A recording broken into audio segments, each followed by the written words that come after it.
संतोष कसवणकर सरांना मी विनंती करेन की त्यांचं मनोगत व्यक्त करावं.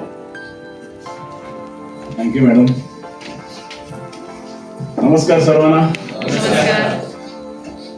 मराठीचं कोणाला हे नाही म्हणजे हिंदी बोलायला पाहिजे असं काय आहे का? कोणी आहे तसे मराठी समजत नाही असं काय नाही ना? ओके. तर मी संतोष कसवणकर, मी रिटायर्ड गव्हर्नमेंट सर्वंट आहे. पोलीस खात्यात 33 वर्ष सर्व्हिस करून आज 7 वर्ष झाली रिटायर्ड झाल्यानंतर, आणि त्यानंतर देखील बिझनेस करतोय आणि नोकरीत असताना देखील गेलेला आहे. आम्ही जसं सरांनी सांगितलं जवळजवळ आम्ही 20 वर्ष आहे बिझनेसमध्ये. राजपूत सर सुद्धा आमच्याबरोबर होते. तर त्या काळातली जी काही वेगळीच पद्धत होती, म्हणजे त्यावेळी आतासारखं ऑनलाईन वगैरे नाही किंवा आजची मीटिंग सुद्धा होत नव्हत्या मोठ्या. अगदी छोट्या छोट्या मीटिंग घरी जाऊन आम्ही करत होतो. आणि त्यावेळी कागद लावायची पद्धत होती. व्हाईट पेपर असा लावायचा, स्केच पेनने त्याच्यावर प्लॅन दाखवायचा. प्रोडक्ट सुद्धा मोजकेच होते, बरोबर आहे. ते कॉफी आणि हे वगैरे RGGL, कोकोजी, स्पिरुलिना असे मोजके प्रोडक्ट घेऊन जायचं. त्यामुळे त्यावेळेचा काळ आम्हाला फार खडतर गेला. बऱ्याच वेळेला काय व्हायचं, मग लोक पण टिकायची नाहीत, त्यांना मोटिवेशन काय द्यायचं हा सुद्धा प्रश्न यायचा. अनेक अडचणी येत गेल्या तरी पण आम्ही खंबीरपणे उभे राहिलो, कारण आम्हाला भवितव्य पुढचं माहीत होतं, पुढचं काय होऊ शकतं, लोकांना काहीतरी चांगली दिशा देता येईल आपल्याला. आणि म्हणूनच लोकांना गोळा करणं, लोकांना समजावून सांगणं या गोष्टी. आणि हेल्थच्या दृष्टीने किती प्रोडक्ट महत्वाचे आहेत, हेल्थच्या दृष्टीने जे जेन्युअन लागतात प्रोडक्ट आपल्याला, बरोबर. बाजारात अनेक प्रोडक्ट आहेत, पण बाजारापेक्षा कितीतरी पटीने वेगळं असं काहीतरी आहे आपल्याकडे. खरं सोनं आपल्याकडे आहे. आज बाजारामध्ये मार्केटमध्ये वाटेल तेवढे प्रोडक्ट आहेत आणि वाटेल त्या गोष्टीवर मार्केटिंग करून लोक आपल्या गाड्यात मारतात, बरोबर आहे. पण ते अतिशय निकृष्ट दर्जाचे प्रोडक्ट आहेत आणि आपण त्याला बळी पडतो, ऍडव्हर्टायझिंगला बळी पडतो. आणि हा एक असा मार्ग आहे की लोकांना काहीतरी चांगलं देतोय, आपण चांगलं हेल्थसाठी देतोय, वेलचा एक चांगला मार्ग देतोय, चांगल्या मार्गाने कमवण्याचा, पैसा कमवण्याचा त्यांना एक मार्ग देतोय. तर हे सगळं पटलं मनोमन आणि पुढे त्यांना लोकांपर्यंत न्यायला पाहिजे असं मनापासून वाटलं, म्हणून आम्ही एवढं शिकून आहोत. सुरुवातीला आम्हाला पैशाला पण फार कमी येत होते, पण जसं जसं आम्ही स्टेजेस वरती जात राहिलो तसं तसं लोकांना कळलं, म्हणजे आम्हाला कळलं की हा खरोखरच एक मार्ग आहे. आणि म्हणजे खऱ्या मार्गाने कुठल्याही प्रकारचे करप्शन किंवा कुठलेही हे न करता सरळ मार्गाने पैसा कमवायचे जर कुठले माध्यम असेल तर ते मिळत नाही. आणि आजच्या तरुण मंडळींना तर ते अतिशय गरजेचा विषय आहे. कारण आज काय झालं माहितीये का, आज ज्या नोकरी धंदा आहे त्याच्यामध्ये भागत नाही. दोघे कमवून सुद्धा त्यांचं पोट भरत नाही किंवा त्यांच्या ज्या गरजा आहेत त्या पूर्ण होत नाहीत. त्याच्यामुळे काही ना काहीतरी तुम्हाला साईड इन्कम पाहिजे असतं. कॉलेजच्या मुलांना देखील साईड इन्कम पाहिजे असतं, गृहिणींना पाहिजे असतं.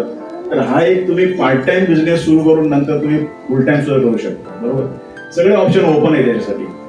आणि हा अतिशय सुंदर असा बिझनेस आहे ज्याच्यामध्ये लोकांना आपण काहीतरी चांगलं देतोय आणि लोक आपल्याला मान सन्मान देखील आहे. तुम्ही इथे आल्यानंतर पाहिलं असेल की मान सन्मान देखील आहे, समाजामध्ये पण मिळतो, आपल्या टीममध्ये पण मिळतो. तर आजच्या दिवसामध्ये सर्वात प्रथम म्हणजे नवीन वर्षाचं सगळ्यांना पुन्हा एकदा स्वागत करतो. नवीन वर्षाची अगदी प्रॉस्परस म्हणजे भरभराटीचं जावं तुम्हाला, हा बिझनेसमध्ये खूप चांगले इन्कम मिळो अशा शुभेच्छा तर द्यायच्याच आहेत. पण ते देण्यामागे आता बरेच लोक नवीन स्टार इव्हेंट वगैरे पण झालेले आहेत, त्यांचं सुद्धा मी स्वागत करतो, अभिनंदन करतो, बरोबर आहे. परंतु या बिझनेसमध्ये सगळ्यात महत्वाचं काय तर पैसा आहे, बरोबर. आपण इथे येतो पैशासाठी येतो. प्रोडक्ट्स जेन्युइन आहे त्याबद्दल सांगायची गरज नाही. ज्या ती कंपनीला 32 वर्ष वर्ल्ड वाईड होतात, इथे 25 वर्ष होतात, त्यामुळे प्रॉडक्टबद्दल बोलायची सुद्धा आपली हे नाही आहे, बरोबर. काही गरजच नाही प्रॉडक्टबद्दल. एवढी क्वालिटी असल्याशिवाय किंवा एवढा दर्जेदार प्रॉडक्ट असल्याशिवाय एवढा पूर्ण विश्वभर एक जाऊ शकत नाही. परंतु महत्वाचा विषय आहे की पैसा कसा येणार किंवा किती वाढेल. आता बरेच लोक स्टार एजंट आहेत, त्यांना पुढे जायचं आहे, पुन्हा रुबी व्हायचंय, काही रुबी आहेत त्यांना डायमंड व्हायचंय, बरोबर. पण पैसा महत्वाचा आहे, नुसती पत महत्वाची नाही. मी डायमंड आहे किंवा मी रुबी आहे याला महत्व नाही, पैसा किती येतो महत्वाचा आहे. त्याच्या दृष्टीने आता प्रॉडक्ट दिवसेंदिवस वाढत चाललेले आहेत. प्रॉडक्ट नवीन खूप अतिशय दर्जेदार प्रॉडक्ट नवीन येतात. तर त्यांचं पोझिशनिंग कसं करायचं, सगळ्यात काय महत्वाचं असेल तर ते पोझिशनिंग म्हणजे लोकांना तुम्ही कशा पद्धतीने दाखवताय, बरोबर आहे. हे प्रॉडक्ट जरी हेल्थचे असले तरी ते आजारासाठी म्हणून लोकांपर्यंत पोहोचायचं नाही. कारण आजार किती दिवसाचा असतो, त्याला बरं वाटतं की तो सोडून देणार, बरोबर आहे. त्यामुळे आजाराचं जर तुम्ही दाखवलं त्याला काय प्रॉब्लेम आहे मग आपण त्याला सोडवायला जाऊ, तो तेवढं थोडे दिवस राहणार आहे. पण आपल्याला सगळ्यात महत्वाचा आहे तो प्रिव्हेन्शन, बरोबर आहे. प्रिव्हेन्शनच्या द्वारे आपल्याला हे आरोग्य कसं राखता येईल, पुढची वर्ष तुमची कशी जातील, बरोबर आहे. पण त्याच्यासाठी आरोग्याचे काय काय धोके आहेत हे त्याला दाखवलं तर होईल ना. त्यांना आरोग्यात पुढे काय काय धोके आहेत. आता तुम्ही 25 आहात, 30 मध्ये आहात, 45 मध्ये आहात, परंतु वय जसं जसं वाढत जातं तसं तसे काय काय कॉम्प्लिकेशन होतात, शरीरामध्ये काय काय बदल होतात आणि ते कसं जात आहे. कारण आजच्या युगामध्ये आपण जे काही खातोय त्याच्यातून आपल्या शरीराला काय मिळतंय किंवा किती रोग आपल्याला पुढे होणार आहे हे ज्यावेळी तुम्ही त्याला दाखवून द्याल त्या लोकांना, तेव्हा ते प्रिव्हेन्शनवर येतील ना. तर प्रिव्हेन्शनचं महत्व कळेल, नाही तर ते होणार नाही, बरोबर. कारण आता कसं चाललंय, जे काही पगारामध्ये भागतंय त्यामध्ये जे काही बाजारात मिळतंय ते चाललंय, पण त्यांचे डोळे उघडणं महत्वाचं आहे, त्यांच्या डोळ्यामध्ये अंजन घालणं महत्वाचं आहे की पुढचे दिवस कसे येणार आहे, त्याच्यासाठी तुझ्याकडे काय प्रोव्हिजन आहे, काय आहे बाजारामध्ये, काय आहे का तुझ्याकडे. नाही, अशी कुठलीच वस्तू नाही की बाजारामध्ये पुढच्या येणाऱ्या आजारासाठी आत्ता खाल्ली तर होईल. कुठलाही डॉक्टर तुम्हाला प्रिव्हेन्शनसाठी देणार नाही, कुठलाही, बरोबर आहे. तर त्या दृष्टीने सगळ्यात आज एक नवीन तुमच्याकडे एक विषय मांडतो, कदाचित तुम्हाला माहिती असेल बऱ्याच लोकांना. तर आजच्या युगामध्ये जे काही आपण खातोय त्याचे शरीरामध्ये कुठेतरी दुष्परिणाम होत आहेत आणि एक बेसिक प्रॉब्लेम सगळ्यांच्या ह्याच्यामध्ये हे आता सायंटिफिकली प्रूव्हन झालेलं आहे. त्याला म्हणतात, त्याचं नाव आहे इन्शुलिन रेजिस्टन्स. हा एक नवीन टर्म जास्त प्रचलित व्हायला लागले आता आणि हे समजून घेणं गरजेचं आहे की इन्शुलिन रेजिस्टन्स म्हणजे काय आहे, ते शरीरामध्ये का निर्माण होते. अशी अवस्था लोकांना प्रत्येकाच्या शरीरामध्ये ही निर्माण होत चाललेली आहे आणि त्याचे दुष्परिणाम नंतर अनेक विविध गंभीर आजारामध्ये होतात. तर इन्शुलिन रेजिस्टन्स म्हणजे काय की आपण जे काही अन्न खातो तेव्हा आपल्या पेट्रोमध्ये पॅनक्रियास मधून एक इन्शुलिन नावाचं जे हे आहे ते बाहेर पडतं, बरोबर आहे.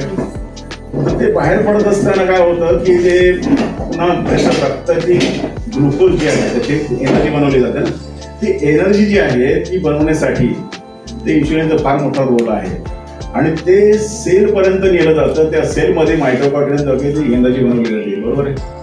परंतु होतं काय की बऱ्याच वेळेला इन्शुलिनची जर कामाची पद्धत तुम्हाला सांगायची तर चावी आणि कुरूप म्हणतो ना, लॉक अँड की सध्याची पद्धत आहे. कारण त्याचे सेन्सेस मेंदूपर्यंत किंवा आपल्या गट, ही आपली जी गट आहे ना ती सुद्धा सेकंड ब्रेन आहे, त्याच्याकडे स्वतःची इंटेलिजन्स आहे, बरोबर. त्यामुळे ते त्याला मेसेज दिला जातो की लॉक अँड की पद्धत आहे ना, तर सेलचे हे उघडलेच जात नाही. इन्शुलिन मध्ये अशी काही गडबड होते शरीरामध्ये की इन्शुलिन सेल पर्यंत जाते परंतु सेलचे दरवाजे उघडले जात नाही, त्याच्यामध्ये ते इन्शुलिन पोहोचत नाही, त्याच्यामुळे पुढे शुगर हे बनत नाही, ग्लुकोज होत नाही तयार, त्याच्यामधून एनर्जी निर्माण होत नाही आणि मग शरीराला पुन्हा मेसेज जातो की मला माझ्याकडे नाही आहे, एनर्जी बनवू शकत नाही. मग इन्शुलिन फक्त शरीरामध्ये वाढतच जातं, फक्त रक्तामध्ये वाढत जातं तुमच्या.